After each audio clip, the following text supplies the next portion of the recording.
பிராயச்சித்தம் பண்ண வேண்டிய நேரம் வந்தாச்சுன்னு நினைக்கிறேன்.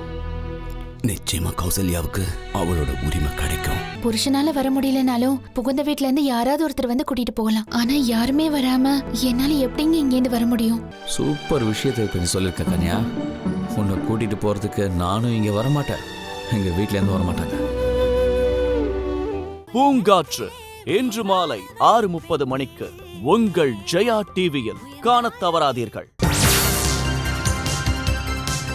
சிறிதும் யோசிக்காமல் செய்த இந்த செயலால் இந்த ஆச்சாரியாருக்கு சிக்ஷை அளிப்பதற்கு எந்த ஒரு அதிகாரமும் கிடையாது.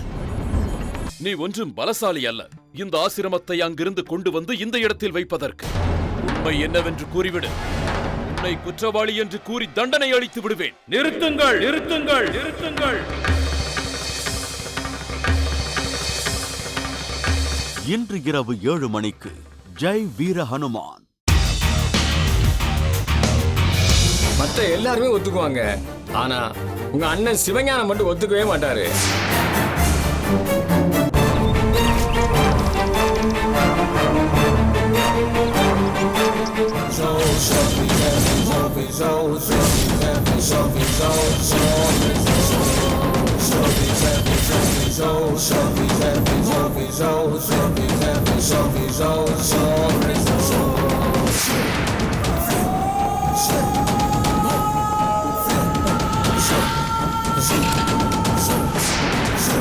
இன்று இரவு 8:30க்கு கைராசி குடும்பம்.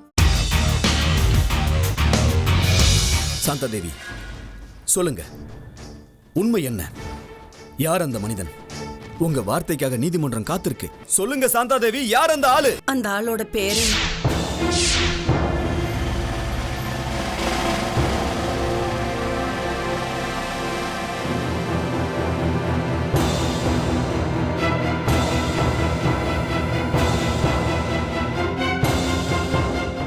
சொந்தங்கள் இன்று இரவு 9 மணிக்கு. விடுங்கம்மா, ஒன்னும் ஆகாது. நான் தான் கவனத்தை திருப்பிட்டேன். சாயங்காலம் ராஜா வந்து கைக்கு முத்தம் கொடுப்பான்னு சொன்னேன்ல, அதான் தெரியாம கரண்டி பட்டிருக்கோம். பிராயச்சித்தம் பண்ணணுங்கிற எண்ணத்தோட சுத்தமான மனசோட மன்னிப்பு கேட்டா அந்த மனுஷனை மன்னிச்சே ஆகணும்னு சொல்லுவாங்க. அப்ப ஏமா நித்தினுக்கு அநியாயம் பண்றீங்க? இன்று இரவு 9:30 மணிக்கு பெரிய இடத்து பெண்.